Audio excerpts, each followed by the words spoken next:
जय हिंद साथियों, प्रहारी मुंबई से मैं जावेद शेख और इस वक्त हमारे साथ यहाँ पर कांग्रेस प्रवक्ता निज़ामुद्दीन रईन मौजूद हैं। सबसे पहला सवाल तो सर मेरा यही रहेगा कि जिस तरह से एक छात्रा खतीजा की पोस्ट पे परेशानी हुई है और वहीं पे जो है कि मंत्री हैं विजय शाह जी, उन पे मेहरबानी हो रही है, तो अजब कहानी है, क्या कहेंगे आप? देखिए, विजय शाह ने पहले शुरुआत किया। विजय शाह पे सरकार ने कोई कार्रवाई नहीं की, बल्कि सरकार उनको मदद करती रही। उनके एफआईआर तक को भी गलत लिखा गया। जब कोर्ट में मैटर गया और खुद कोर्ट ने संज्ञान लिया तब एफआईआर में बदलाव किया गया, सरकार को माफ़ी मांगना पड़ा। और खतीजा के मामले में यह है कि सरकार वहाँ पुलिस ने जाती की, अगर उसने जो पोस्ट किया वो पोस्ट को उसने डिलीट किया, माफ़ी मांग लिया, उसके बावजूद चूँकि वो मुस्लिम है इसलिए उस पर कार्रवाई की गई है और उसको जो है कॉलेज से रिस्ट्रिकेट किया गया एग्ज़ाम में बैठने देने से। फिर हमारे यहाँ मुंबई की एडवोकेट हैं फरहाना शाह, जिन्होंने उसको हाई कोर्ट में केस परसू किया और कोर्ट ने फिर उस पर जजमेंट दिया और उसके बाद सरकार को मुँह खानी पड़ी। तो ऐसे काम सरकार को अपने महत्व लोगों से नहीं कराना चाहिए कि जिससे जो है बदनामी हो। देखिए, पूरा समाज, आपने देखा कि इस इशू को लेकर पूरा देश, पूरा मुस्लिम समाज, पूरा धर्म गुरु हर जो है सरकार के साथ खड़ा रहा, पूरी ताकत के साथ अपोजिशन साथ खड़ी रही, लेकिन सरकार ही भाग रही है हर जगह। जिस तरह की चीज़ें निकल कर बाहर आ रही हैं, जिस तरह की चर्चा हो रही है, उससे तो उनको डिबेट करना चाहिए। अभी जिस तरह से हमारे फौज के बड़े अधिकारी अभी आकर सामने से बात कर रहे हैं कि कौन सी जहाज़ें नई परचेज की गई, कौन से फाइटर आए, कौन से नहीं आए, जिस तरह के मुद्दे आ रहे हैं, जिस तरह की डिबेट हो रही है, देश ने कभी ऐसा नहीं सोचा था।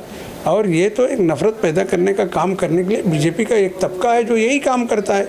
अब उनके एक समझो मंत्री ने मध्य प्रदेश में ये बात कही और उसके तुरंत बाद जो है उनका डिप्टी सीएम वही बात करता है, उसके तुरंत बाद जो है उनका लोकसभा का सांसद बात करता है कि महिलाएं जो है वो वीरांगना नहीं है, उन्होंने अगर बहादुरी से मुकाबला किया होता।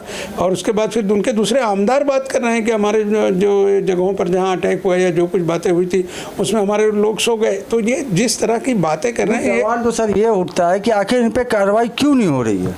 अब कार्रवाई करना सरकार का काम है, सरकार ने आँख मूंद लिया। सरकार चाहती है कि बीजेपी के लोग इस तरह, सरकार ने इससे पहले भी किन पर कार्रवाई की? इनके जितने लोग इस तरह की हरकतें करते रहे हैं राज्य में, देश में, तो उन पर कौन सी कार्रवाई आज तक इन्होंने की? यही कारण है कि आज जो है हर तरह की फेसिंग उनको करनी पड़ रही है। और इनके पास जो है जरखरीद इनकी मीडिया है, जिसको गोदी मीडिया के नाम से लोग जानते हैं, वो उनको बचाव के मूड में आते हैं। सर, मेरा एक आखिरी सवाल है, जिस तरह से अभी कुछ दिनों में जो है कि बकरा ईद का जो है कि पर्व आ रहा है और अजान का एक मसला है जो कि लाउड स्पीकर को लेकर, जो कि कोर्ट का जो ऑर्डर है तो वो सबके लिए है, लेकिन जिस तरह से लोग आना है लाउड स्पीकर उतारिए और मतलब ये ईद के लेकर कुछ लोगों का कहना है कि एक कुप्रथा है। हालांकि ये किस लिए ये बार बार ये सवाल उठाया जा रहा है? देखिए, ये इशू हिंदू मुसलमानों में नहीं है।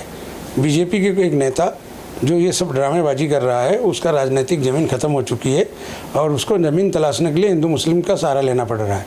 और जिस तरह की चीज़ें हो रही हैं, जितना ऑर्डर कोर्ट का है, कोई भी मुसलमान ऐसा नहीं है कि उसको ना माने, हर मुसलमान मानता है।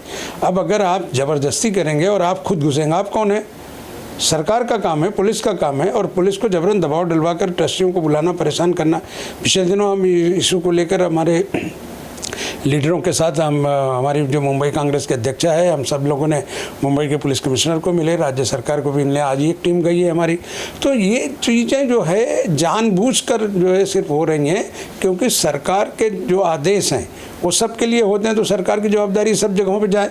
तमाम धर्म के अलग अलग कार्यक्रम होते हैं, उसमें जो बेजाब्तगी होती है, तो ये हम ये नहीं चाहते कि किसी के ऊपर हम उंगली उठाएं, लेकिन जो कायदा कानून है वो उसको पालन करने के लिए उसी तरह के मतलब आप ये कहना चाह रहे हैं कि सरकार जो है कि एजुकेशन हो, मेडिकल हो, चाहे वो रोज़गारी हो, बेरोज़गारी हो, इन सब मुद्दों पर बात न करके इस इशू को जिंदा रखना चाहती है हिंदू मुस्लिम? भी आप खुद देख रहे हैं कि आज देश में पिछले 11 वर्षों में बीजेपी का शासन है। कितने बार सरकार ने इन मुद्दों से हटकर किसी चीज़ पर बयान दिया है? कब उन्होंने एजुकेशन पर बात की, कब उन्होंने गरीबी पर बात की, कब उन्होंने बेरोजगारी पर बात की, कब उन्होंने जो है लोगों को नौकरी देने की बात की? किसी बात पर आपने कभी देश में किसी मंत्री, प्रधानमंत्री किसी को सुना? आप जब भी प्रधानमंत्री का भाषण सुनेंगे, जब भी केंद्र के मंत्री का भाषण सुनेंगे, इसी तरह का भाषण होगा। और इसी तरह की चीज़ें सामने लाई जाएंगी कि मैं ये कर रहा हूँ, मैं वो कर रहा हूँ, मैं झूठ बोल रहा हूँ, और सिवाय झूठ के कुछ नहीं बोल रहे। तो देश के सामने अब तो ऐसा है नहीं कि सरकारी चैनल जो दिखा रहे हैं या गोदी मीडिया के जो चैनल दिखा रहे हैं उसके तुरंत बाद सोशल मीडिया इमीडिएट जो है उसका रिएक्शन कर देती है और सोशल मीडिया पे वो तमाम चीज़ें आ जाती हैं, लेकिन सरकार मानने को तैयार नहीं है। तो जब मानने को तैयार नहीं है तो अपोजिशन का काम है, लीडर जो हमारा है वो पूरी ताकत के साथ उठाता है हाउस में और हाउस के बाहर, उनके पास जवाब नहीं है। लेकिन वो जो कहता है वो सच कहता है, पूरा देश देखता है और लोगों को इस बात का एहसास है कि जो leader of opposition Rahul Gandhi ji कह रहे हैं वो तमाम बातें आज सच हो रही हैं। और इसीलिए बीजेपी के लोगों के नेताओं में अब दम नहीं रहा है, क्योंकि उनके पास सच का सामना करने की हिम्मत नहीं है, लोगों के सामने जनता में जा नहीं सकते, इसलिए इस तरह की बातें करके लोगों को गुमराह करते हैं। चलिए ठीक है, धन्यवाद आपका। तो अभी आपने देखा कि हमारे साथ कांग्रेस प्रवक्ता निजामुद्दीन राइन थे, इन्होंने कहा कि दम नहीं है, जनता का सामना करने की हिम्मत नहीं है, इसलिए ये लोग जो है कि इस तरह की जो है कि बातें मुद्दे उठाते रहते हैं ताकि जनता जो है कि उसी में बिजी रहे।